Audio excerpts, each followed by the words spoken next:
Nah, kita akan bicara soal yang lebih ke arah teknis. Jadi yang pertama adalah teknik pengumpulan data. Yang kedua, minggu depan kita akan membicarakan soal teknik mendesain kuesioner. Dan yang ketiga, minggu depan lagi kita akan membicarakan soal teknik pengolahan data. Bagaimana mengolah data yang kita kumpulkan, terutama dari kuesioner. Nanti ini akan berhubungan dengan UTS teman-teman. Jadi UTS itu adalah sekitar tanggal 19 April, kalau nggak salah saya diinfokan. Itu nanti teman-teman akan diminta membuat proyek pengumpulan data, proyek penelitian yang menggunakan survei kuesioner online. Jadi ini sebaiknya segera teman-teman mulai setelah pertemuan ini mulai membuat kelompok. Nanti kita akan diskusikan setelah akhir pertemuan ini bagaimana cara membuat kelompoknya. Oke, kita bisa langsung mulai ke materinya. Dan pertemuan kali ini kita akan bicara soal teknik pengumpulan data atau teknik akuisisi data. Akuisisi itu artian penguasaan, pengumpulan, dan pengambil alihan data. Di data dari yang tadi tersebar di publik, kita akuisisi, kita ambil menjadi milik kita, dan kemudian kita olah untuk keperluan kita. Itu yang dimaksud dengan teknik akuisisi data. Nah, kita kan sedang membicarakan gitu kan ya, bagaimana yang namanya data itu kan adalah di sekeliling kita ada di mana-mana. Gitu kan. Ketika kita lahir, ketika kita berjalan, ketika kita memproduksi sesuatu di internet, di dunia nyata, apapun itu, kita menghasilkan data.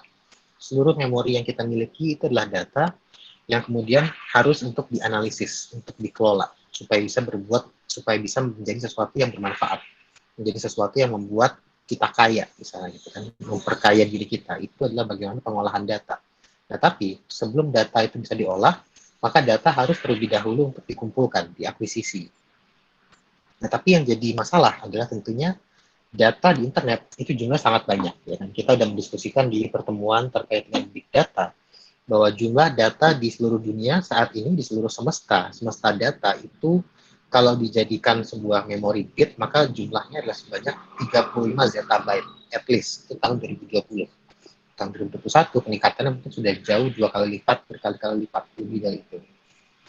Nah, yang ditampilkan di gambar ini adalah data jumlah website yang ada di internet. Ini dikumpulkan dari sebuah LSM bernama Netcraft, yang mereka ini organisasi nirlaba yang memang kerjaannya dia mendata dan mensensus istilahnya, mensensus semua website yang ada di internet. Dan mereka nanya ke hostnya, pemilik hostnya, dan nanya, ini lagi aktif apa enggak?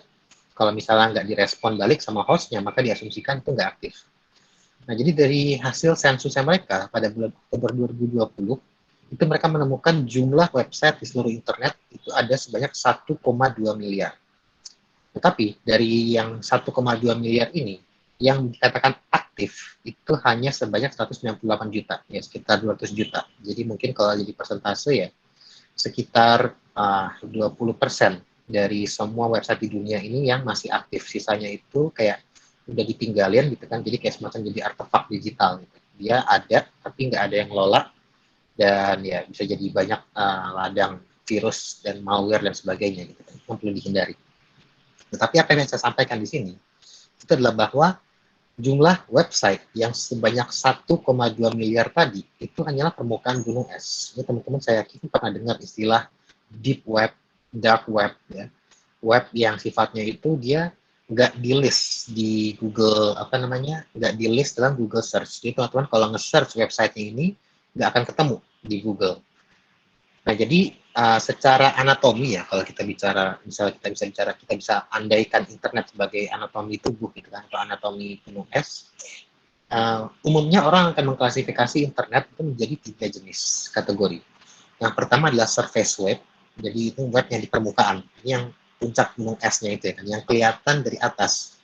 Maksudnya surface web itu adalah karena ini adalah website atau web page yang bisa diakses hampir oleh semua orang tanpa ada batasan. Jadi siapapun gitu kan, usia berapapun gitu kan, kalau tinggal nge-search suatu keyword, nge-search suatu kata kunci, kalau itu relevan, itu pasti akan muncul di surface web, akan muncul di halaman pertama Google, atau halaman kedua, halaman ketiga, dan seterusnya. Jadi selama website-nya itu masih muncul dalam pencarian Google, atau mesin pencarian lainnya, yang selain Google seperti Bing misalnya kan, atau siapa masih pakai Bing, Opera misalnya, itu juga nggak ada, tapi anyway, selama masih ditemukan oleh mesin pencarian, maka itu akan dianggap sebagai surface web. Ini adalah permukaan tadi, yang 1,2 miliar website tadi yang bisa diakses. Nah, agak masuk ke dalam sedikit, itu yang disebut dengan istilah deep web. Jadi deep web ini adalah website atau web page yang dia nggak bisa dicari pakai Google, tapi dia harus dicari dengan kita mengakses terlebih dahulu sebuah website public database. Jadi misalnya kan kalau kita mengakses datanya milik Badan Pusat Statistik, kita pengen mengakses data hasil sensus penduduk tahun 2020. Nah, itu kalau kita cari di Google sensus penduduk 2020, itu nggak akan ketemu yang dari BPS-nya langsung. Mungkin ada yang dari pihak ketiga lainnya yang udah mendownload dan mempublikasikan sendiri. Tapi kalau kita mau download hasil report penelitiannya sensus penduduk 2020 dari BPS, itu kita nggak bisa dari Google. Kita harus membuka website BPS terlebih dahulu dan kita search di mesin pencarian khususnya BPS. Kita cari di sini sensus penduduk 2020, baru bisa ketemu apa laporannya. Ini juga berlaku untuk kayak misalnya dokumen-dokumen pemerintah, dokumen-dokumen legal, misalnya perjanjian antar pemerintah Indonesia dan pemerintah Singapura. Itu ada di suatu tempat di internet, ya kan? Ada somewhere in the internet, tapi kita nggak bisa nge-search pakai Google. Kita mau search perjanjian antara pemerintah Jokowi dengan pemerintahnya Lee Kuan Yew tahun 1999 gitu kan. Kalau kita search di Google itu nggak akan ketemu. Tapi kalau kita tahu di mana website yang menyimpan data ini berada, kita tahu linknya ada di mana, kita baru bisa cari di situ. Jadi artinya deep web ini adalah yang dia nggak bisa dicari pakai search engine, tapi kita harus punya linknya. Kita harus tahu dia ada letaknya di mana websitenya. Kita harus kenal siapa yang bukan kenal. Kita harus tahu ada letaknya di mana websitenya. Kita mencari di website tersebut. Jadi lebih spesifik. Makanya disebut dengan deep web. Jadi kita harus nyelam sedikit. Kita nggak bisa cuma di permukaan doang. Nah, terakhir, ada yang namanya dark web. Ini kan kita sering dengar kan berbagai mitos-mitos terkait dengan dark web. Dan kebanyakan sih emang benar ya. Yang namanya dark web itu dikenal sebagai tempat untuk transaksi yang sifatnya ilegal, untuk informasi sifatnya terlarang, ya gelap itu kan macam kayak apa namanya perdagangan narkoba, kemudian juga banyak beberapa kasus apa prostitusi gitu kan misalnya. Tapi selain itu, sisi lainnya dari dark web ini adalah dark web itu kalau didefinisikan adalah bagian dari internet yang dia nggak bisa diakses secara normal. Untuk bisa mengakses dark web, kita harus memiliki browser khusus yang memang didesain khusus untuk men-serve dark web. Namanya adalah Tor. Jadi maksudnya, apa yang bikin dark web itu beda sama surface web, itu adalah kalau surface web, dia datanya tersimpan di data center yang universal. Jadi data centernya di Google, data centernya di Amazon misalnya. Jadi makanya bisa diakses sama semua orang gitu kan yang buka linknya. Nah tapi kalau yang namanya dark web, ini mereka apa namanya datanya itu disimpan di data centernya khusus sendiri. Jadi mereka nyimpen di suatu data center lokal. Yang mana untuk mengakses data centernya itu ya kita harus mau nggak mau punya browser khusus tadi, namanya Tor gitu kan. Nah, sisi lain dari dark web ini itu adalah mereka juga kan karena sifatnya sangat sulit untuk deteksi, sulit untuk diidentifikasi, harus pakai website khusus. Ini juga dipakai sama biasanya aktivis-aktivis internasional yang mereka mungkin hidup di negara yang penuh dengan censorship, misalnya kayak di Cina atau di negara-negara Afrika, negara-negara diktator lah, yang mereka nggak bisa berkomunikasi secara bebas. Jadi mereka menggunakan dark web untuk berinteraksi dengan sesama aktivis atau dengan biasanya jurnalis-jurnalis internasional. Associated Press itu banyak banget jurnalisnya yang beredar di dark web kan, untuk mencari informasi dari aktivis-aktivis ini. Kayak misalnya Snowden, kalau teman-teman pernah dengar gitu kan, yang dia dipindahkan dari Amerika ke Rusia gitu kan. Dia direkrut sama Rusia karena dia membocorkan informasi negara gitu kan. Nah itu mereka menggunakan dark web untuk ya tadi itu, untuk bisa kerahasiaan intinya gitu kan. Nah jadi intinya adalah yang bagi kita gitu kan, kalau kita sebagai data scientist, kita punya sumber untuk pencarian data itu sangat banyak, tapi nggak cuma banyak, sangat terklasifikasi gitu kan. Kita nggak membutuhkan teknik khusus untuk bisa mengambil semua ini. Tapi kalau yang paling standar gitu, yang paling minimal adalah seorang data scientist itu harus bisa mengambil data dari deep web di sini. Jadi mengambil data yang sifatnya tersedia untuk publik, tapi harus agak ngulik sedikit untuk ngambil ya. Kita nggak bisa langsung ke Google apa yang kita butuhkan dan kita dapat. Kita harus ke Google, letaknya ini ada di mana datanya, dan kita cari website-nya ada di mana, kita cari di situ data yang kita butuhkan. Nah, secara umum ada 4 teknik untuk pengumpulan data. Yang pertama adalah menggunakan search engine, ya, mesin pencarian. seperti Google, Bing, Opera, atau juga yang alternatif seperti DuckDuckGo, Quant, Askogo. Nah, ini adalah teknik yang paling standar gitu kan. Kalau semua orang pasti ketika dia buka internet, dia akan menggunakan mesin pencarian yang udah default pasti adalah Google gitu kan. Ini adalah untuk mencari data sifatnya public yang ada di surface web. Jadi yang ada di atas ini, ya kan. Ini semua pasti udah bisa gitu kan. Tapi kita akan bahas sedikit lebih beberapa teknik khusus untuk menggunakan search engine supaya lebih optimal dan komprehensif. Nah, yang kedua adalah penggunaan public database. Jadi public database itu seperti yang kita sampaikan di penjelasan tentang deep web tadi. Ini adalah kita mencari data yang tidak terindeks di mesin pencarian. Jadi data yang emang kalau kita search di Google itu nggak akan muncul. Kita untuk bisa menemukan datanya, kita harus tahu database-nya itu website-nya apa, domainnya apa, supaya kita bisa mengakses alamat itunya, website-nya, dan kita baru mencari di sana datanya. Itu disebutnya public database. Ini kita mencari data yang sifatnya adalah deep web. Nah, yang di bawah ini adalah teknik pengumpulan data yang membutuhkan tools khusus, membutuhkan skill khusus. Jadi kalau yang atas ini search engine atau database, ini kita bisa mencari secara casual lah gitu kan. Kita kalau misalnya lagi menggunakan HP, kita lagi santai di rumah gitu kan, kita bisa melakukan pengumpulan data lewat search engine dan lewat database. Nah, tapi kalau yang namanya social media intelligence, online survey, ini kita perlu tools khusus, kita perlu mendedikasikan waktu khusus. Social media intelligence singkatnya ini adalah bisa dibilang stalking gitu kan. Kita mengintai, kita ingin melacak percakapan orang di media sosial, kita melacak pergerakan mereka di sosial media, apa yang mereka bicarakan, apa sentimen yang mereka gunakan untuk membicarakannya, dan apa efeknya kita percakapan itu terjadi. Ini konteksnya biasanya paling sering dilakukan oleh HRD. Jadi kalau teman-teman melamar kerja sekarang, itu hal pertama yang dilakukan oleh HRD, kalau misalnya mereka sudah mempertimbangkan kamu untuk diterima sebagai karyawan, adalah social media intelligence. Mereka akan nge-google profil media sosial kalian di Facebook, di Instagram, di Twitter, di TikTok gitu kan, untuk mengetahui kamu itu orangnya seperti apa gitu kan. Apakah kamu orangnya mungkin yang outspoken gitu kan, sering beropini di media sosial, bahkan masuk opini politik gitu kan. Apakah kamu punya kecenderungan untuk terlibat dalam kegiatan-kegiatan yang mungkin agak beresiko bagi perusahaan, bagi brandnya perusahaan gitu. Dia akan ngecek itu. Kira-kira kamu orang seperti apa gitu kan. Ini sebetulnya jejak digital gitu kan. Jadi artinya adalah kenapa selalu orang bilang hati-hati meninggalkan jejak digital, karena ya itu tadi kan. Ini ada yang baca gitu kan. Kita kayak kalau lagi di media sosial kita mungkin sering ngomong kayak merasa nggak ada yang dengerin gitu kan. Padahal banyak yang ngelihat sebenarnya gitu kan. Banyak yang membutuhkan datanya. Itu salah satu contoh. Kita akan bahas lebih detail lagi. Dan terakhir adalah online survey. Intinya online survey ini adalah metode pengumpulan data yang paling tradisional sebenarnya dipakai di Yunani sebelum era Masehi gitu kan, untuk mengumpulkan opini masyarakat gitu kan. Cuma bedanya kalau di versi digitalnya adalah kita menggunakan online survei gitu kan. Jadi surveinya nggak lagi harus dari pintu ke pintu, nggak harus pakai kertas, kita pakai digital semua. Nah, online survei itu adalah teknik pengumpulan data yang dipakai ketika kita nggak punya data yang kita lagi butuhkan. Jadi kuncinya adalah dia mengambil data yang belum tersedia dimanapun. Nah, ini menjadi penting diingat buat teman-teman nantinya ketika membuat skripsi atau penelitian. Jangan jadikan online survei itu sebagai kayak semacam ya tradisi gitu kan. Kayak ya udahlah, namanya juga skripsi, pasti harus survei gitu kan. Semua orang ngelakuin survei, saya juga survei.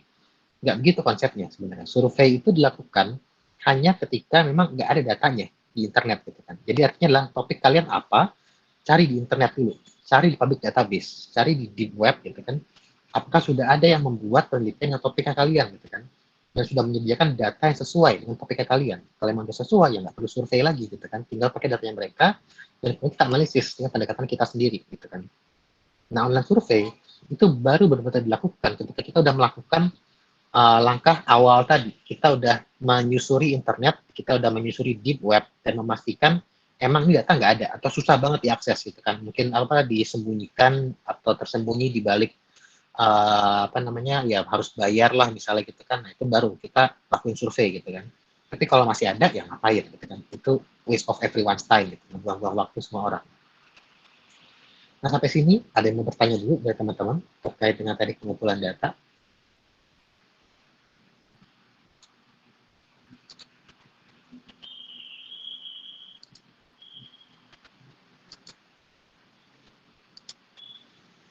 Sudah cukup jelas? mau bertanya. Silakan.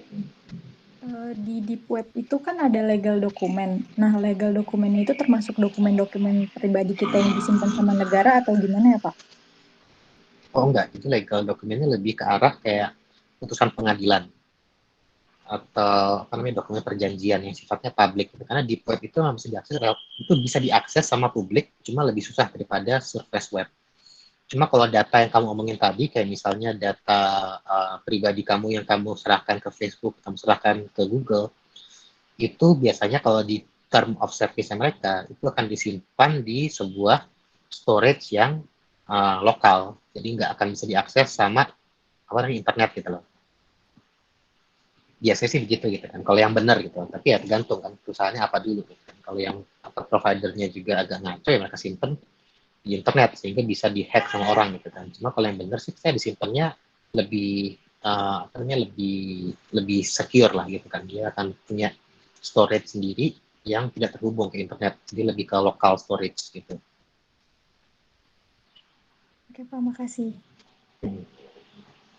Jadi ya tadi kan apa kalau kita bicara legal dokumen ini yang pengalaman juga gitu kan apa namanya HRD-nya saya gitu kan dia sempat gitu kan ketika apa namanya mau meng-hire orang yang dia lakukan itu kan dia nge-search nama orang ini gitu kan dan yang dia search-nya nggak cuma di Google tapi juga dia search di apa namanya website Mahkamah Konstitusi untuk mengetahui ini orang pernah nggak ada perkara gitu kan dan benar kejadian gitu kan dia search di Mahkamah Konstitusi gitu kan kok Mahkamah Konstitusi Mahkamah Agung sorry website Mahkamah Agung dia search namanya di situ dan muncul ternyata orangnya pernah ada perkara gitu kan dan udah inkrah gitu kan dia udah ada keputusannya pernah penjara 2 tahun gitu kan akan jadi pertimbangan gitu kan ketika dia merekrut tapi contoh gitu kan legal document yang tersimpan di deep web. Oke, nah kita akan masuk ke penjelasan detail untuk setiap teknik pengumpulan datanya ini ya. Oh, sebelum itu mungkin ada sedikit pengantar terkait dengan dua jenis data. Ada data terstruktur dan ada data tidak terstruktur.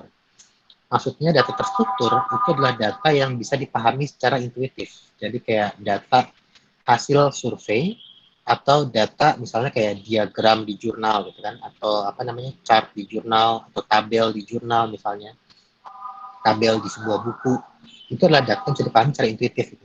Kita membacanya itu udah terstruktur gitu kan kita udah tahu nih topiknya apa dia datanya sesuai dengan itu dia terstruktur gitu kan nah sementara tidak terstruktur itu adalah dia bisa lebih acak gitu kan jadi kayak misalnya search engine kita misalnya meng-search satu keyword gitu kan tentang virus gitu misalnya virus corona. Nah kan bisa muncul virus corona entah di Indonesia, entah di Singapura, entah di Malaysia, atau di luar negeri, dimanapun gitu kan. Nah kan kalau misalnya kita membutuhkan spesifik virus corona di Indonesia, artinya kita harus memisahkan dulu gitu kan, mana yang kasus Indonesia, mana yang kasus bukan Indonesia. Contoh kan, jadi dia tidak struktur. Dan juga model penampilannya gitu kan, ketika misalnya kita bicara misal data dari search engine, misalnya kayak dari web, apa artikel, media online, atau dari media sosial, misalnya percakapan orang di Twitter, orang di Facebook gitu, itu kan sangat tidak terstruktur. Mereka bisa menggunakan berbagai jenis bahasa, mulai dari bahasa Inggris, Indonesia, bahasa Jawa, dicampur, strukturnya juga bisa berantakan, sesuka-suka mereka, predikatnya di belakang, objek di depan, dan seterusnya gitu kan. Nah itu akhirnya membuat kita harus ada extra effort untuk mengolah data yang lebih lanjut, supaya dia bisa dibaca, atau paling nggak bisa ditaruh di Microsoft Excel. Jadi bisa dijebrengin di sebuah spreadsheet. Karena kalau misalnya kayak apa namanya tadi kan misalnya kita nge-copy paste semua percakapan terkait dengan virus corona selama bulan Maret 2021 ya kan yang kita akan temukan adalah tumpukan kata gitu kan wall of text yang kita nggak bisa ngebaca secara intuitif gitu kan ini aslinya apa gitu kan topiknya apa kita perlu ada extra effort untuk kemudian mengklasifikasikan kalimat-kalimatnya ini berdasarkan kategorinya misalnya codingnya dan sebagainya itu perlu ada extra effort sementara kalau terstruktur itu kita udah ya udah dapat datanya langsung udah terolah gitu kan dalam bentuk diagram dalam bentuk tabel dan sebagainya jadi untuk membedakan gitu kan kalau misalnya teman-teman pengen butuh data seperti apa penelitiannya seperti apa gitu kan kalau penelitiannya sederhana gitu kan kayak misalnya kita nggak pengen bikin inovasi kan? Kita cuma pengen menguji teori yang sudah ada gitu kan ya udah kita ngambil data yang terstruktur aja tapi kalau kita misalnya mau membuat sebuah kebaruan kita pengen bikin inovasi dalam penelitian kita cari dari yang data tidak terstruktur karena biasanya itu lebih empiris datanya lebih genuine dan belum terolah masih mentah banget. Nah, pertama kita akan ngomongin soal search engine. Ya. Jadi search engine itu kan adalah mesin pencarian, ya kan? Adalah teknologi yang paling merevolusi dunia internet lah gitu kan. Jadi kayak mungkin teman-teman pernah ngalamin gitu kan, atau nggak tahu pernah ngalamin atau enggak. Kalau saya dulu pribadi gitu kan, saya baru kenal Google itu pas umur 10 tahun gitu kan. Dan itu benar-benar amazing banget rasanya gitu kan. Kayak semua hal yang saya pengen tahu, saya tinggal search di Google gitu kan. Tentang film favorit saya, tentang komik favorit saya gitu kan. Saya search di Google dan muncul gambarnya, muncul biografi penulisnya, muncul berbagai informasi, dan itu menyenangkan sekali gitu kan. Karena sebelumnya ya, sebelum saya punya internet di rumah gitu kan, sebelum pernah ke warnet, saya ngakses Google gitu kan, kita kalau mencari informasi ya harus pakai ensiklopedia gitu kan, harus ke rumah kakek dulu gitu, kalau saya dulu gitu kan, untuk minjem bukunya dia kan, karena banyak banget ensiklopedia punya kakek dulu.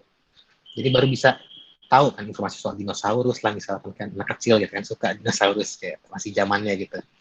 Itu harus extra effort banget gitu kan. Nah setelah ada Google itu kayak semua ada gitu kan, bisa kita ambil, bisa kita dapetin dengan sangat singkat.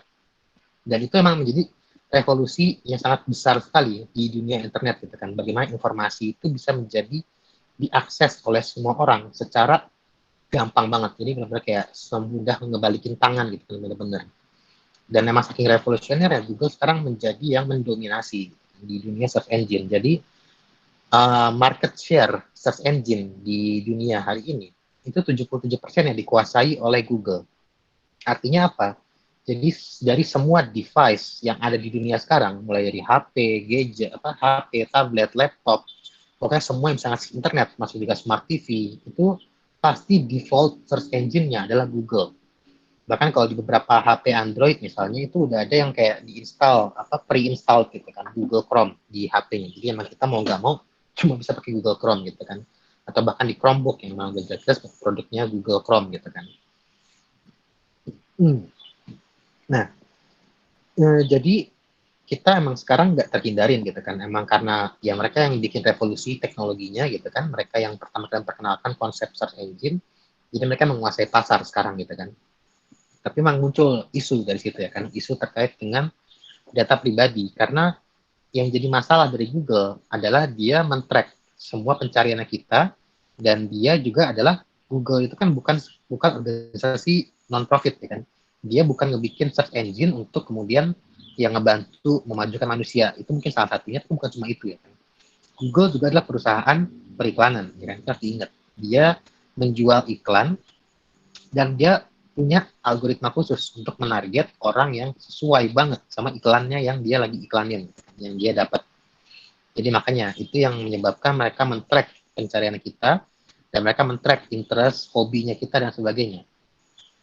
Nah, karena Google ini sangat mendominasi dan orang banyak khawatir itu kan soal data pribadinya digunakan untuk hal yang mungkin bukan atau sangat berlawanan dengan mereka, ini mulai muncul belakangan dalam beberapa tahun terakhir search engine tandingan, search engine alternatif yang mereka itu mengklaim tidak mengambil data pribadi. Contoh paling terkenal itu adalah DuckDuckGo, ya, duckduckgo.com, itu kalau teman-teman bisa cek. Ada juga Quant, Oscobo misalnya, tapi paling terkenal ada DuckDuckGo. DuckDuckGo ini dia website search engine yang dia, karena dia mengklaim dan dia nggak menarik data kita gitu kan, dia hasil pencariannya bisa jauh lebih netral. Karena misalnya begini kan, kalau teman-teman nge-search di Google, itu akan cenderung bias sama kepentingan teman-teman. Jadi misalnya kalau teman-teman nge-search isu politik, misalkan kayak isunya Jokowi gitu kan, teman-teman nge-search Jokowi, itu akan ditampilkan oleh Google, itu kan bergantung pada historinya search Anda gitu kan. Kalau teman-teman misal sering berinteraksi atau mengakses website yang berafiliasi dengan kepentingan politik oposisi, maka ditampilkan oleh Google tentang Jokowi pertama kali pasti adalah yang jelek-jeleknya, kritik terhadap Jokowi, Jokowi gagal, Jokowi tidak mampu, atau Jokowi curang, dan sebagainya. Kalau teman-teman terafiliasi dengan kelompok yang pro pemerintah, sering mengakses website yang pro pemerintah dan sebagainya, itu Google akan bisa mengetahui itu dan menampilkan berita yang sesuai. Jadi artinya adalah kalau misalnya kita sebagai peneliti, kan ini kan agak merepotkan gitu kan. Kita pengen masuk suatu topik, tapi kita akan terhalang sama biasa kita. Kita nggak bisa objektif dalam hal mengambil datanya. Makanya DuckDuckGo itu sangat bermanfaat di situ, karena dia cuma menampilkan di halaman pertama dan seterusnya, itu berdasarkan purely relevansi dengan keywords-nya, dan juga statistik. Jadi sering banget diakses atau enggak, berapa jumlah user atau visitornya dan sebagainya. Jadi bukan dari biasa teman-teman. Nah mereka DuckDuckGo kayak Quant, Oscobo tetap ada iklan, ya kan? Tapi iklannya dia itu nggak tertarget. Jadi kayak teman-teman bisa gitu kan, mungkin teman-teman nggak ada hubungannya, mungkin bukan perempuan misalnya, tapi targetnya, tapi dapatnya iklannya mungkin iklan produk perempuan misalnya gitu kan. Itu contoh gitu. Jadi mereka sangat umum banget iklannya mereka, nggak menarget. Itu bikin mereka beda sama Google. Nah, poin selanjutnya yang paling penting dari search engine adalah kita sebisa mungkin kalau kita menggunakan search engine sebagai seorang data scientist, itu adalah kita nggak sekedar nulis keywords dan selesai begitu aja. Karena kita harus punya paradigma berdasarkan topik, jadi topicality. Maksudnya gimana? Misalnya kayak kita mau mempelajari atau meneliti, mengambil data soal virus corona. Kita pengen meneliti soal pandemi corona. Nah, kita harus tahu terlebih dahulu apa aja keywords yang dipakai orang-orang untuk ngomongin corona. Ada yang corona pakai K, ada yang corona pakai C, ada yang pakai COVID, ada yang COVID pakai K, ada yang bilangnya hanya pandemi, ada yang bilang virus Cina, ada yang bilang kung flu misalnya. Nah, itu contoh gitu kan. Nah, untuk kita bisa tahu apa aja keywords yang dipakai sama orang-orang untuk topik tertentu, kita bisa menggunakan research tool seperti Google Trends atau One Look Reverse Dictionary. Nah, paling populer mungkin Google Trends ya kan. Kalau di Google Trends ini teman-teman bisa memasukkan sebuah topik apapun ya kan, misalnya kayak corona ini, dan Google Trends akan menampilkan 10 keywords teratas yang digunakan orang-orang untuk ngomong topiknya ini. Dan keywordnya itu muncul pada tanggal berapa, jam berapa akan dikasih lihat sama Google Trends. Jadi kita bisa langsung tahu gitu kan, apa keyword populer untuk topik tertentu. Jadi dengan begitu kita bisa punya pencarian yang lebih luas, lebih komprehensif, nggak terbatas sama satu keyword aja. Jadi ini sering membatasi gitu kan, kayak ini saya pengalaman gitu kan, kalau masa mahasiswa gitu kan dulu itu kayak sering banget teman-teman saya tuh kayak minta bantuan ke saya gitu kan, kayak bilang ini gue mau topik ini tapi kok nggak ada datanya kan, gue ganti aja apa ya penelitiannya gitu kan. Nah saya selalu bilang ke mereka gitu kan, itu bukannya nggak ada, tapi mungkin kamu kurang effort untuk mencari datanya gitu kan. Mungkin salah keywordnya, mungkin salah operatornya, mungkin salah website untuk nyarinya dan sebagainya. Karena kalau kita mau effort untuk nyarinya, kita mau riset tambahan untuk mencari apa yang kita pengen risetin, pasti datanya ada. Kan internet seluas gitu ya, 35 zettabyte, 12 miliar web page ada di seluruh internet gitu kan. Pasti ada data yang kita butuhkan. Tinggal gimana kita mau usaha apa enggak untuk nyarinya. Sebenarnya sih di situ. Dan ini salah satu caranya supaya kita bisa lebih komprehensif dalam mencari data di internet. Jadi nggak terbatas sama apa yang kita tahu aja. Tapi kita harus mengetahui apa yang kita nggak tahu. Keyword-keyword ini salah satunya. Nah, selain itu kita juga memiliki apa yang disebut dengan search operator. Jadi kalau di semua search engine, baik search engine Google, atau search engine Twitter, search engine Facebook, itu mereka punya operator khusus yang ngebantu kita untuk membuat pencarian kita itu lebih spesifik. Jadi misalnya kayak operator tanda kutip. Ini kita bisa untuk melakukannya supaya keywords yang kita search itu exact dan pairing. Jadi 1 dan 2. Misalnya kita mau nge-search science data. Kalau kita misalnya nge-search science data tanpa ada tanda kutip, maka itu akan kita yang muncul bisa website yang berisi kata science atau hanya berisi kata data aja. Tapi kalau kita menggunakan tanda kutip science data, maka yang muncul itu adalah hanya website yang mengangkut kata science data dengan urutan exactly science data. Jadi science di depan, data di belakang. Begitu pula kalau kita punya 3 keyword kan, pengantar science data, ini kan ada 3 keyword ya kan. Kalau kita mau exactly kita mencari soal pengantar science data, harus tanda kutip di depan dan di belakang. Supaya yang kita temukan itu tepat, pengantar science data doang. Karena kalau nggak ada tanda kutipnya, dia bisa hanya kata pengantar aja di website itu bisa muncul. Nah, kalau kita menggunakan operator and atau or, ini fungsinya juga masing-masing. Misalnya kita menggunakan science and data, ini harus kapital AND, kita akan mendapatkan website yang isinya ada 2 kata ini, tapi nggak harus berurutan. Jadi bisa science-nya di judul, datanya di body text atau di halaman lainnya. Bisa juga kita menggunakan kayak site (2) untuk bisa mencari website khusus. Jadi kalau misalnya kita pengen mencari deep web ya kan, ini bisa dipakai sebenarnya. Jadi search engine-nya, jadi kita sama kata kuncinya misalnya sensus penduduk dan site-nya SITE tanda (2) kita kasih bps.com. Nanti kita bisa melacak yang ada di dalamnya deep web di situ. Nah, sebaik lagi, teman-teman bisa cek aja sendiri di Google, operator search engine Google, itu bisa langsung muncul banyak sekali cara-caranya. Atau alternatifnya adalah teman-teman bisa pakai apa namanya, advanced search Google. Bentar.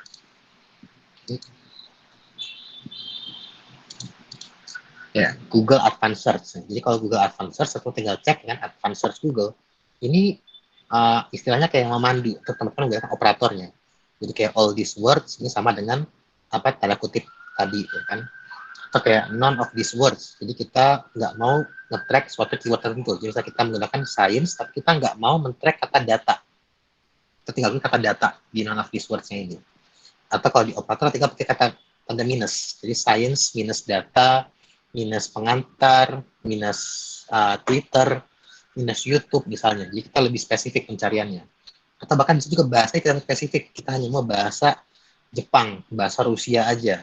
Regionnya mau di mana, mau wilayah mana, mau yang tanggal berapa dirilisnya, tahun berapa, mau apa pakai safe search atau enggak, kita mau eksplisit atau enggak gitu kan, mau file type-nya apa, mau yang PDF, PPT, atau MP3, kalau masih ada pakai MP3 ya. Dulu sih saya rajin gitu kan, kalau nggak download lagu, tapi saya ngetulis judul lagunya dan tulis file type .2 MP3.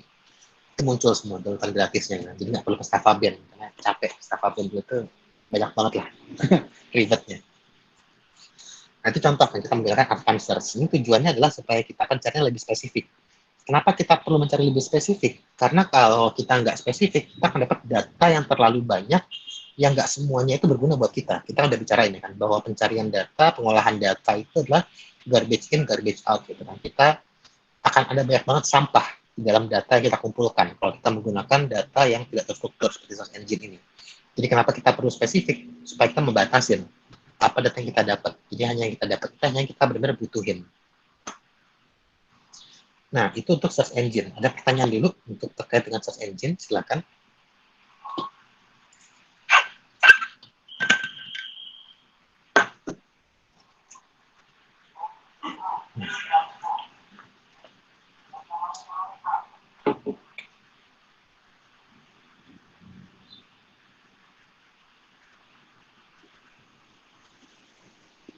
Oke, kalau nggak ada, kita lanjut ke yang kedua, yaitu social media intelligence. Nah, kita udah menyinggung sedikit soal social media intelligence, jadi ya, ini menarik ya kan, perilaku manusia abad 21 itu sangat terbuka, bisa dibilang gitu kan. Kayak semua orang hari ini itu mengekspos informasi pribadinya, tanpa diminta, tanpa dikasih insentif apapun, tanpa dikasih bayaran apapun. Mereka mengekspos dirinya di internet gitu kan. Entah lagi liburan di mana, entah lagi kerja apa, lagi ada di mana, lagi ngapain, lagi sama siapa, itu mereka expose semua di internet gitu kan.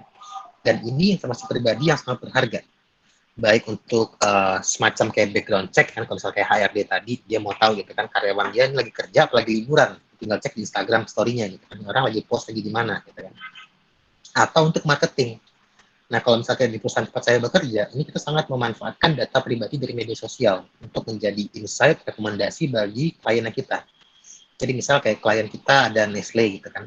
Nah, Nestle ini pengen tahu gitu kan, orang-orang di internet pada ngomongin mereka itu kayak gimana. Apa yang mereka omongin soal produknya mereka. Apa sentimen orang-orang sama produk kopinya Nescafe misalnya. Orang pada happy nggak sih dengan Nescafe gitu kan. Kalau misalnya nggak happy, apa yang bikin mereka nggak happy. Kira-kira topik apa yang lagi menarik di internet sekarang. Jadi kita bisa tap in ke sana. Kita bisa ikut-ikutan topiknya apa gitu kan. Kita bisa, misalnya kan kayak kemarin gitu kan, apa gue lupa, kopi yang hype banget itu dalgona ya kan, kopi dalgona kan seperti itu kan nge-hype banget, itu kan awalnya di Twitter ya kan, awalnya di Twitter atau di TikTok atau bahkan gitu kan, orang-orang pada ngebagi resep dalgona gitu kan. Nah yang apa namanya ketika Nescafe nggak sadar adalah ternyata orang-orang itu pada make kopi instan specifically Nescafe, karena Nescafe itu nggak ada ampasnya gitu. Nanti jadi insight gitu kan, bahwa orang ternyata sangat lagi pada ngomongin banget di Nescafe gitu kan, karena lagi ada hype dalgona coffee gitu loh. Itu menjadi insight bagi mereka, jadi rekomendasi agar mereka membuat iklan atau produk yang terkait sama dalgona supaya jadi relevan, jadi ada yang ngomongin lagi dan terus-menerus gitu kan. Jadi itu kenapa kita membutuhkan social media intelligence, itu banyak banget gunanya gitu kan. Entah untuk tadi marketing produk, ngembangin produk, background check, dan bahkan sampai yang emang benar-benar ngintel gitu kan, mengintai gitu kan. Kalau kita bicara di politik terutama gitu kan, itu udah biasa gitu kan. Mereka mengintai gitu kan lawan-lawan mereka. Mereka lagi di mana, lagi ngapain, lagi berprestasi sama siapa, apa kelemahannya mereka itu bisa dicari gitu kan. Nah emang ini sounds kedengarannya agak moral ambiguity-nya kelihatan banget, agak abu-abu banget gitu kan. Kayak kesannya nggak etis gitu. Jadi emang mesti diperdebatkan sebenarnya. Emang boleh apa enggak sih gitu kan orang kita itu menguping istilahnya ya, nguping pembicaraan orang di media sosial. Karena yang menariknya di situ kan, kenapa kita membutuhkan banget data dari media sosial untuk menjadi semacam kayak insight bagi kita. Karena orang itu kalau ngomong di media sosial itu sangat genuine banget, sangat jujur banget, sangat terbuka banget. Karena mereka ngerasa kayak nggak ada yang dengerin, merasa kayak nggak ada yang ngeliatin mereka gitu kan. Jadi mereka merasa bisa ngomong seenaknya gitu kan. Apalagi kalau di anonim gitu, nggak menggunakan identitas mereka. Mereka ngomong udah seenak jidat aja gitu kan, menghina orang, menghina gitu kan, sehina-hinanya gitu loh. Kita bisa manfaatkan itu gitu kan untuk menjadi analis bagi kita. Nah, tapi sentimen orang jujur-jujurnya. Karena kalau dibandingkan kalau misalnya kita tanya langsung pakai survei, itu mereka bisa kayak ada yang namanya social bias. Jadi apa mereka akan menjawab jawaban yang kesannya positif gitu kan. Karena mereka tahu ada orang yang ngebaca datanya mereka. Jadi mereka nggak bisa jujur. Tapi kalau di media sosial itu orang jujur banget ngomongnya. Segenuine itu. Itulah sebabnya gitu kan. Tapi emang kendalanya adalah beberapa tahun ini terutama gitu kan setelah mulai tren gitu kan kita social listening istilahnya kita nguping di media sosial itu mulai banyak yang mengembangkan bot atau akun-akun bohongan lah gitu kan untuk ngomongin sebuah topik. Jadi kita yang jadi tantangan kalau kita mau sumber intelligence hari ini itu adalah bagaimana kita bisa memisahkan mana data yang beneran dari manusia genuine, mana data yang dari robot yang kita mungkin nggak berguna gitu kan. Itu harus bisa dibedakan. Nah itu kalau kita sih udah bisa ada alatnya gitu kan untuk bisa membedakan antara akun manusia dan akun robot. Karena perilakunya beda banget. Kalau akun robot itu pasti kayak kerjanya hanya nge-retweet doang biasanya ya. Jadi mereka hanya nge-retweet doang atau hanya ngomongin satu topik yang sama terus menerus diulang-ulang gitu. Atau mereka hanya meng-copy paste dari sebuah dari headline berita yang lagi tren. Jadi misalnya kayak akun botnya tentang isu Papua, kan maka dia akan meng-copy paste headline yang terkait dengan Papua di semua media online di dunia gitu kan. Itu contoh gitu. Jadi terus membedakan mana yang akun robot dan akun manusia supaya kita bisa lebih genuine. Nah, yang menariknya lagi ya, apalagi kalau kasus Indonesia, data media sosial Indonesia itu sangat sangat berharga, baik bagi perusahaan di Indonesia maupun semua perusahaan di seluruh dunia gitu kan. Bahkan termasuk bagi konten kreator di seluruh dunia. Kenapa? Karena kita punya karakteristik yang unik dalam hal media sosial. Kita punya netizen yang termasuk paling besar di seluruh dunia gitu kan. Jadi kayak misalnya kayak Twitter aja gitu kan, ini jumlah tweet paling banyak itu nomor 1 itu adalah di Jakarta, nomor 6-nya di Bandung gitu kan. 2 kota di Indonesia masuk dalam kota dengan paling cerewet di seluruh dunia gitu kan. Jadi kayak banyak banget jumlah orang Indonesia di Twitter. Dan selain banyak, kita tuh juga solid banget. Solidnya dalam arti kadang negatif, tapi ya kayak kasusnya Dewa Kipas kemarin gitu kan, ketika satu orang Indonesia gitu kan, dia istilahnya dizalimi narasinya gitu kan, dizalimi, di ban, gara-gara dia dianggap berbuat curang, langsung ratusan ribu orang Indonesia di internet pada ngebelain si Dewa Kipas ini. Bilang bahwa dia ini beneran jago loh gitu kan, lu emang baru orang luar gitu kan, sok rasis lu atau apa gitu kan. Jadi kayak ngomongnya kasar gitu semuanya gitu kan. Jadi emang gampang banget provokasi, gampang banget mobilisasi. Itu orang Indonesia gitu kan. Dan bahkan ini menjadi semacam kayak komoditas gitu kan. Kalau di beberapa konten kreator di luar, mereka tahu kalau mereka nyenggol orang Indonesia, pasti banyak yang nonton kontennya mereka. Misalnya ada konten vlogger gitu kan. Kalau mereka bikin konten di Indonesia dan mereka bikin rusuh di Indonesia kan, kayak misalnya kayak kasusnya dulu itu saya lupa, yang dia di Jepang dan dia bikin kacau. Pokoknya kalau misalnya dia bikin masalah di Indonesia gitu kan, pasti kan banyak yang ngomongin dia gitu kan. Pasti kan banyak yang datang muncul, tiba-tiba muncul dan komentarin gitu kan, entah nyinyir atau apa, kan banyak yang penting nontonnya gitu kan. Atau bahkan misalnya kayak ada beberapa kasus gitu kan, kayak dia konten kreator soal suka bikin gambar gitu kan. Nah dia dibisikin sama temannya dia, coba lu bikin dong konten tentang Indonesia gitu, gambar tentang Indonesia. Langsung dia bikin, langsung rame beneran. Semua orang Indonesia nonton gitu kan, karena kita tuh sangat senang banget kalau apa yang terjadi bahasa kita itu diomongin sama orang luar atau bahkan dihina sama orang luar, itu pasti langsung maju semua. Itu sebabnya kenapa social media intelligence di Indonesia itu ladangnya subur banget. banyak banget data yang bermanfaat di Indonesia dan mereka bisa digunain. Itu menarik di Indonesia. Nah, teknik pengumpulan data kalau dalam hal social media intelligence itu yang paling sering dipakai adalah apa yang disebut dengan scraping. Jadi maksudnya scraping itu teknik untuk mengambil data untuk mengotomatisasi pengambilan data dari media sosial. Mungkin saya akan bisa kasih contohnya sedikit supaya bisa lebih tergambarkan.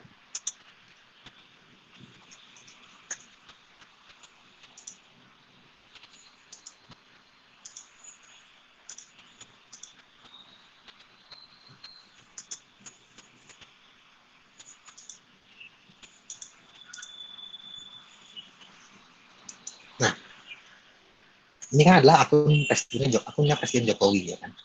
Nah, misalnya kita pengen melakukan media intelligence, social media intelligence terhadap akun Presiden Jokowi.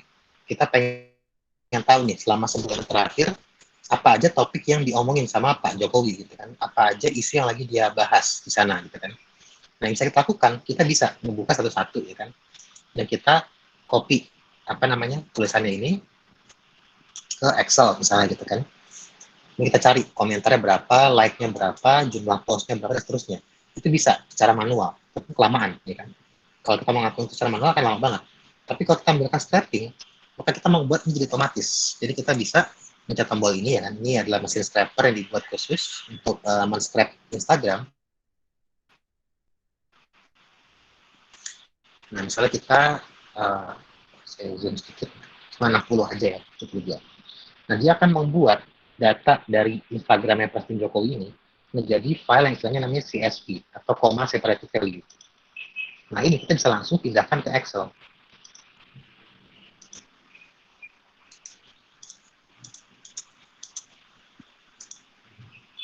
Bentuknya adalah kurang lebih seperti ini. Jadi dia langsung muncul kan, jumlah like-nya berapa. Pada tanggal 30 Maret, dia ngomong soal tokoh perfilman Indonesia Usmar Ismail. Ya kan? Jumlah like-nya 103.000, jumlah komennya 643. Link-nya, image-nya apa. Ini langsung dia ke scrap secara otomatis semuanya. Ini yang disebut dengan namanya scrapping. Jadi kita mengambil data dari media sosial dan kita buat langsung menjadi spreadsheet. Jadi kita bisa analisisnya lebih gampang. Misalnya kita pengen tahu topiknya apa sih dengan Pak Jokowi gitu kan. Nah, kita bisa highlight semuanya, kemudian kita copy ya kan. Dan kita masukkan ke apa yang namanya disebut dengan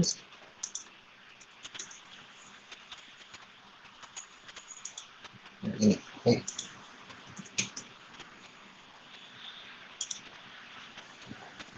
Nah, ini namanya word cloud generator. Jadi kita membuat yang namanya istilahnya word cloud. Word cloud itu kayak kumpulan kata-kata gitu kan. Jadi dia menghitung jumlah kata yang muncul dalam topiknya itu dan dia mengkuantifikasinya dijadikan sebuah data hewan lah gitu kan. Nah, kita pengen tahu berapa jumlahnya, tinggal lihat di sini gitu kan. Nah, kita bisa tahu nih dari highlight kita copy paste tadi percakapan Presiden Jokowi. Ternyata paling banyak topik yang dia omongin adalah soal vaksin gitu kan, COVID-19, kata massal. Berarti dalam sebulan terakhir yang paling banyak diomongin sama Pak Jokowi adalah vaksinasi massal. Nah, kita bisa tahu agenda pemerintah di sana gitu kan. Memang dalam sebulan terakhir pemerintah memang lagi giat-giatnya mengkampanyekan vaksin kepada semua orang supaya jangan takut vaksin itu aman dan halal dan seterusnya. Ini contoh kan, kita melakukan social media intelligence, kita mengubah hasil tadi percakapan, hasil dari sebuah kata keywords atau sebuah caption Instagram menjadi sebuah insight. Kita jadi tahu sesuatu lebih tentang kegiatan presiden, at least di Instagram.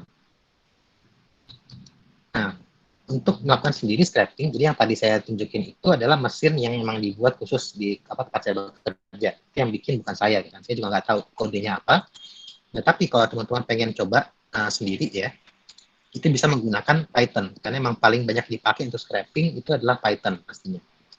Itu sebenarnya kalau Mbak Eva, kalau ada yang diajar sama Mbak Eva, itu dia sangat jago tuh untuk scraping pakai Python. Kalau misalnya udah ada yang coba pakai Python, tinggal cari modulnya, namanya itu instaloader, itu kalau untuk Instagram, atau get old tweets 3. Nah, ini modul untuk melakukan scraping tadi, jadi udah ada kodenya, tinggal teman-teman install di Python-nya teman-teman. Bisa langsung dia mengambil data kayak tadi. Cuma memang nggak sebagus yang tadi sih sebenarnya. Kalau tadi kan memang dibuat khusus gitu ya, sama orang yang memang paham ilmu komputer. Kalau saya pribadi, saya sebagai analis, jadi saya nggak bisa menjelaskan lebih lanjut soal bagaimana cara scraping atau membuat kode untuk scrapingnya itu tadi. Nah, sebelum itu ada yang mau bertanya dulu soal social media intelligence.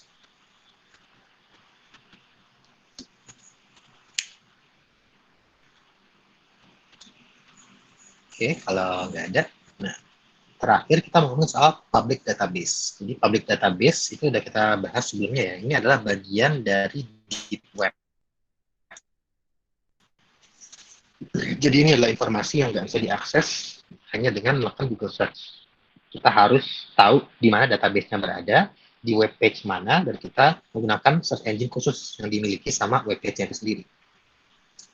Nah, web page atau public database itu juga termasuk kayak data yang ada di jurnal. Jadi kayak misalnya kan kalau teman-teman buka economist.com nih. Economist.com itu kan paling sering banget bikin artikel berita, tapi dia detail banget datanya gitu kan. Ada chart di mana-mana, ada diagramnya di mana-mana gitu kan. Nah, itu contoh di database juga termasuk. Jadi kayak itu data terstruktur yang tersedia di internet, bisa kita ambil. Nah, keunggulan dari public database ini adalah mereka itu cenderung lebih terstruktur, jadi lebih enak untuk penelitian. Maka tadi saya bilang kan, kalau teman bikin skripsi, cek aja dulu public database, cek di BPS atau cek, ya kalau saya rekomendasikan beberapa World Bank Open Data. Ini banyak banget data yang ada di sini, mulai data kemiskinan, data utang, data pendapatan, hampir semua data terkait dengan ekonomi itu ada di sini, World Bank Open Data. Ini sebenarnya open data ya, jadi kayak semua orang bisa kontribusi dan juga mendownload data yang dari sini. Sangat banyak banget data yang sangat berguna untuk dipakai gitu kan. Atau ada juga Directory of Open Access Journals. Nah, ini untuk mengakses jurnal-jurnal yang sifatnya gratis. Jadi kayak sebentar. Jadi ini menarik gitu kan, kalau dalam apa namanya perjurnalan gitu ya. Kebanyakan jurnal di seluruh dunia itu ada di balik portal berbayar biasanya. Kayak Elsevier, Taylor and Francis, kemudian ada Springer misalnya. Itu mereka biasanya menjual akses ke jurnal itu harga sampai $60 per jurnal. Sangat mahal banget lah dengan $60 harga kaset PS4 gitu kan.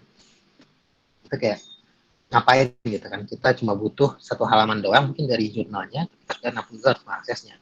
Sementara kalau kita pengen bikin skripsi aja, paling nggak tuh minimal harusnya 30 jurnal gitu kan, kayak $30 kali $60 gitu kan, kita harus keluar duit berapa banyak.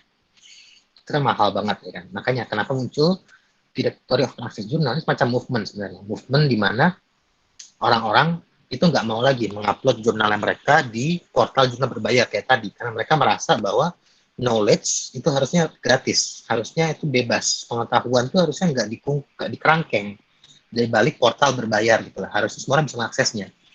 Makanya mereka justru adalah yang mereka lakukan adalah mereka bayar sendiri untuk mengupload jurnal mereka supaya bisa dibuat open access. Itu maka jadi bagus banget sekarang. Jadi kalau teman-teman sekarang nyari data penelitian, kalau pengen yang gratis, cari di Open Access Journals. Tapi kalau teman-teman pengen yang tetap berbayar, karena biasanya kalau yang berbayar itu berkualitas emang sih, emang ya ada uang, ada rupa gitu kan, emang nggak berubah lah, ada game itu gitu kan. Nah, kita punya beberapa teknik yang sebenarnya agak menyerempet legal gitu kan, tapi ini sebenarnya sangat diselebrasi di mana-mana gitu kan, karena terkait dengan tadi kan, akademisi itu sangat idealis biasanya, mereka nggak suka kalau karyanya mereka itu harus orang bayar gitu, mereka justru pengennya itu disebarkan ke mana-mana, orang bisa akses gitu kan. Nah, ada yang disebut dengan istilahnya itu Sky Hub dan juga Library Genesis. Ada yang pernah dengar kedua apa namanya gerakan ini?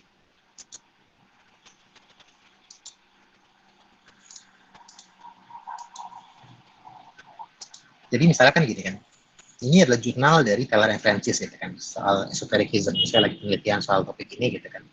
Nah, kalau kita pengen ngambil jurnal ini, kita butuh pengen baca lengkap gitu kan, kita pengen get akses misalnya gitu kan, kita harus bayar $45 gitu kan. Bayangkan satu jurnal $45 harganya. Nah, tapi kalau kita nggak mau bayar kan, kita persiapan lah sama Taylor and Francis ini kan, yang mana mereka ini profitnya gede banget kan. Ini salah satu usaha yang paling profitable di seluruh dunia.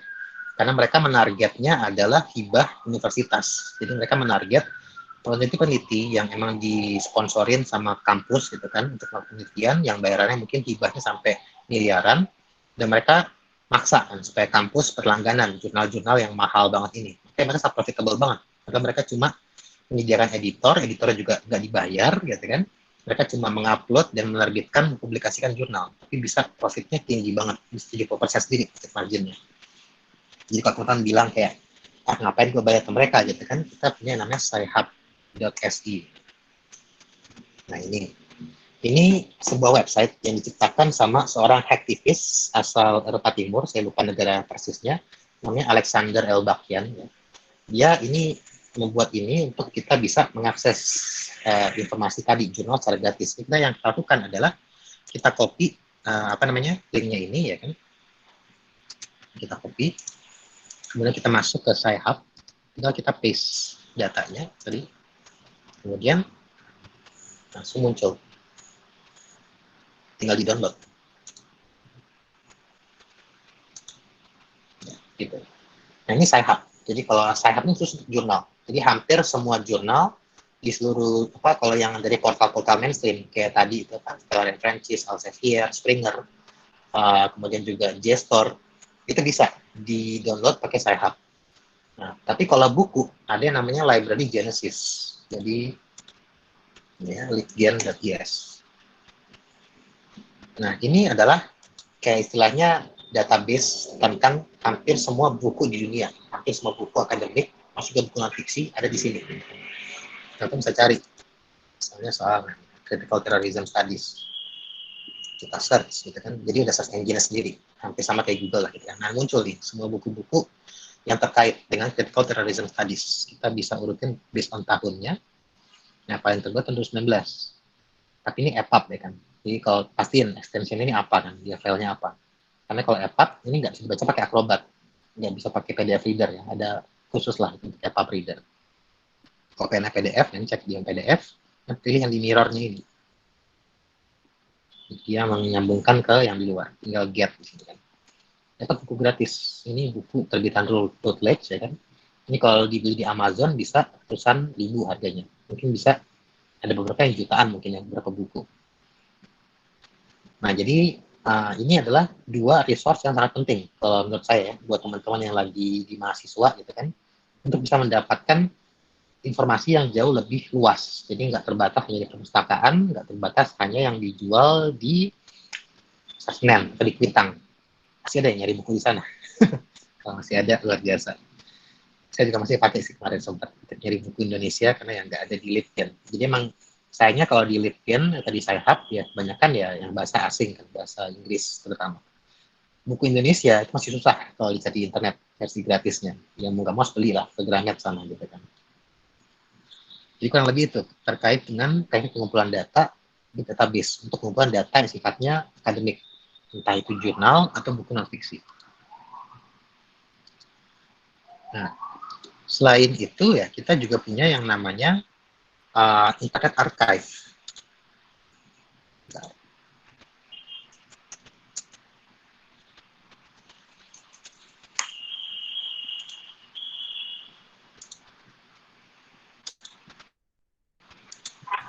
Nah, ada namanya Internet Archive atau Wayback Machine istilahnya.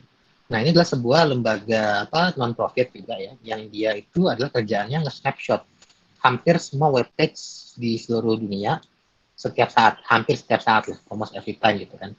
Jadi apa gunanya dia? Kita bisa men-track informasi yang sifatnya udah dihapus, udah nggak tersedia lagi hari ini. Dia mungkin masih nyimpen sebagai arsip. Jadi bisa kita mau ngebaca kompas.com versi tahun 98. Nah, kalau kita mau ngecek sekarang kan udah nggak bisa gitu kan. Kompas udah beda banget UI-nya dan sebagainya. Nah, kalau kita menggunakan Internet Archive, kita bisa nih, kita klik kompas.com dan kita cek tahun 98. Ya. Dan kita pilih yang tanggal 17 Januari. Ya. Kita mau lihat snapshotnya. Apa sih yang di omnikompas.com tanggal 17 Januari. Ya. Tinggal ditunggu.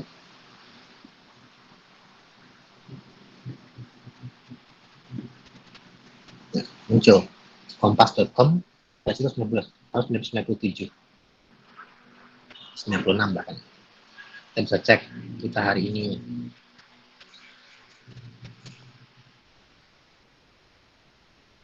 nggak ada.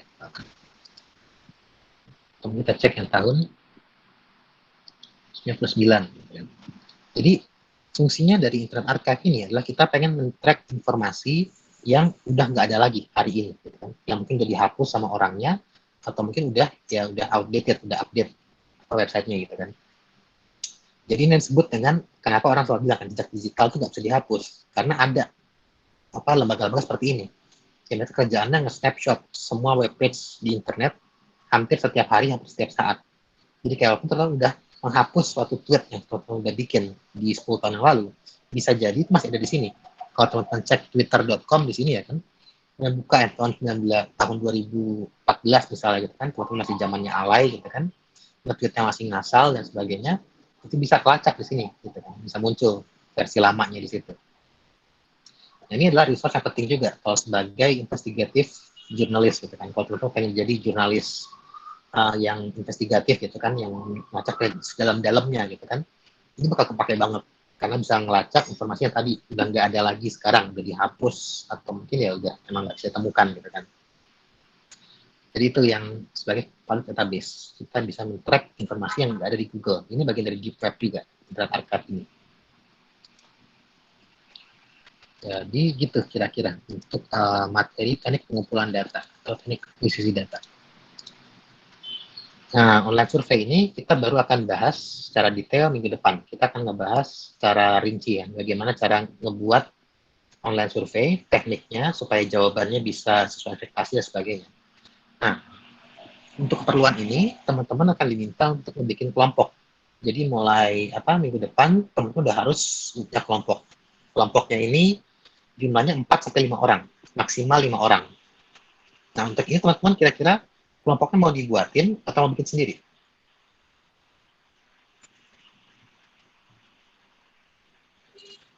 Buat sendiri aja kali ya. Sendiri aja, Pak. Oke, buat sendiri aja ya. Nah, jadi saya tunggu paling lambat hari Senin. Nanti teman-teman yang udah punya kelompok, silakan langsung update di grup dan bilang, Pak, saya udah punya kelompok, anggotanya 1, 2, 3, 4, 5, dengan namanya siapa aja. Jadi biar saya bisa tahu kelompoknya ada berapa, siapa aja anggotanya. Kira-kira bisa kayak gitu?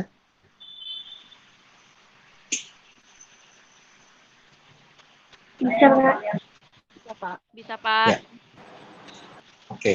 Ya, pastiin aja setiap kelompok itu paling nggak ada satu yang punya laptop gitu kan. Jadi yang bisa buat laptop. Karena emang ini akan jauh lebih mudah kan kalau menggunakan laptop. Karena saya juga ngajarnya pakai laptop juga tekniknya. Kalau pakai HP emang agak lebih ribet soalnya.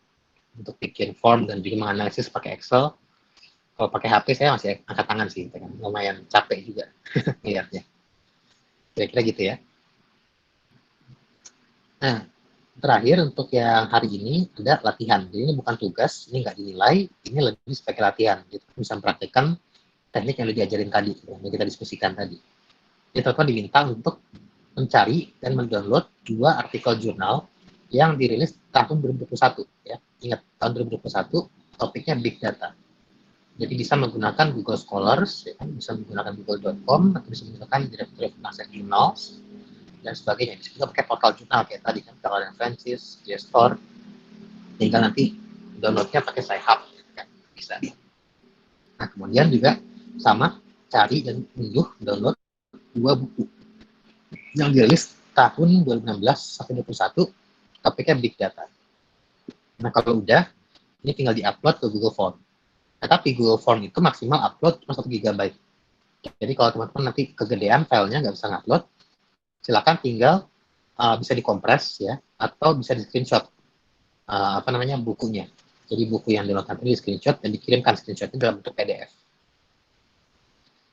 Kira-kira gitu. Ada yang mau bertanya dulu soal latihannya ini?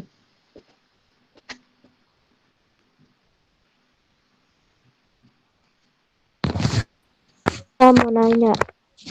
Itu berarti Ya, artikel sama jurnal beda ya? Jurnal sama bukunya dua-dua apa satu-satu apa gimana? Dua-dua. Jadi 2 jurnal, 2 buku. Oke, Pak, makasih. Teman-teman udah tahu beda jurnal sama buku kan? Tahu, Pak. Oke. Ya, kira-kira gitu sih. Cukup simpel kok, tugasnya cuma mencari, download, upload gitu doang tugasnya. Jadi yang di-upload itu nggak harus bukunya sebenarnya, tapi yang penting adalah bukti bahwa teman-teman udah berhasil menemukan dan mendownload buku atau jurnalnya itu. Dia sih di situ sebenarnya. Tapi kalau bisa upload jurnalnya juga lebih baik. Sama juga akan lebih baik lagi kalau bisa dibaca juga jurnalnya. Jadi nggak cuma di download doang. Nah ini jurnal atau bukunya boleh bahasa Indonesia dan bahasa Inggris. Jadi silakan, teman-teman disuka yang mana gitu kan.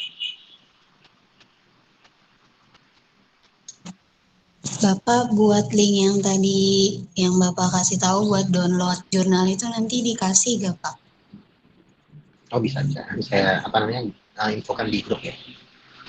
Kasih Pak. Pak, tadi ini tugasnya nggak masuk ke nilai kan, Pak? Ini nggak dinilai. Oke, Pak. Pak, cara download bukunya tuh gimana ya kalau e-book gitu? Tadi pakai library Genesis, salah satu saya contohin gitu kan. Atau ya bisa juga teman-teman search di Google dengan ada keyword operatornya file type tidak juga PDF.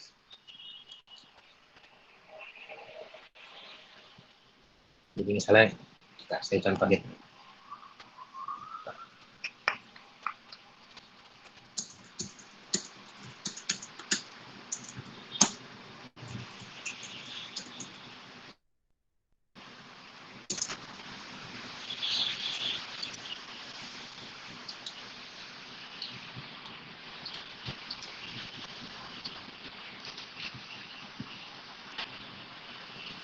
Nah misalnya gini kan, ini bisa banget untuk buka lewat e-book. Tinggal terus file type PDF gitu. Dan langsung muncul kan. Tinggal kalau diklik bisa di-download sebenarnya gitu kan. Atau ya pakai ini tadi, namanya library Genesis.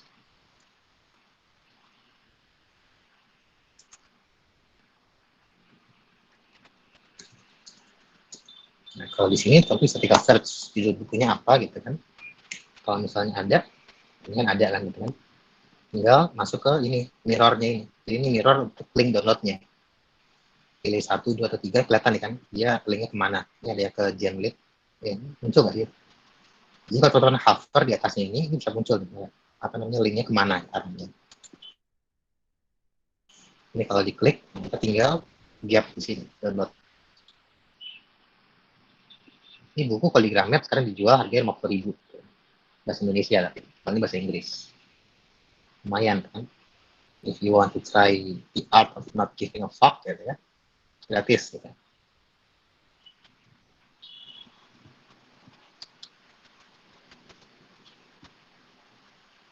Gitu kira-kira. Sudah cukup jelas untuk download ebook.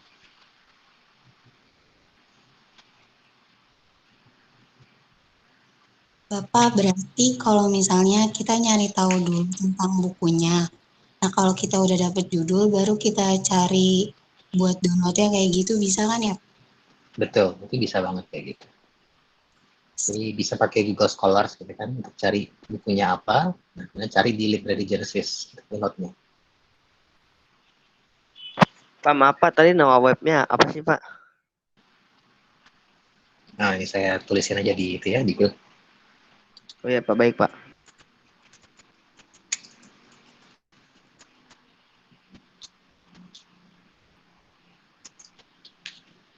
Dan sudah saya tulisin. Sci-Hub sama library Genesis. LibGen singkatan.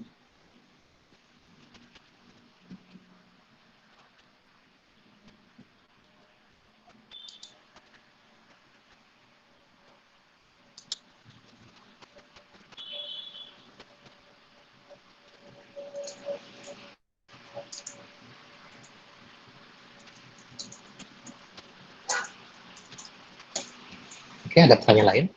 Mungkin terkait topiknya apa perkuliahannya ini, pada masih belum jelas.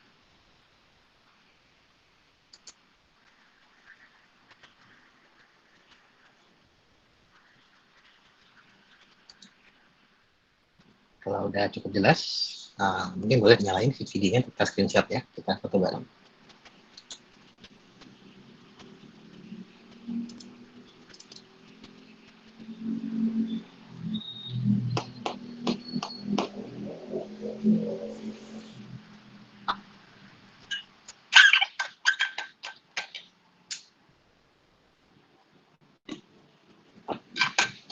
Oke,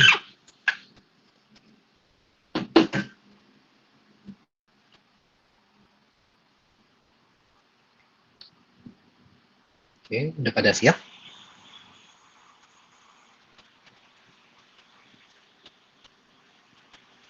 Ya, 1, 2, masih ada yang nyalain.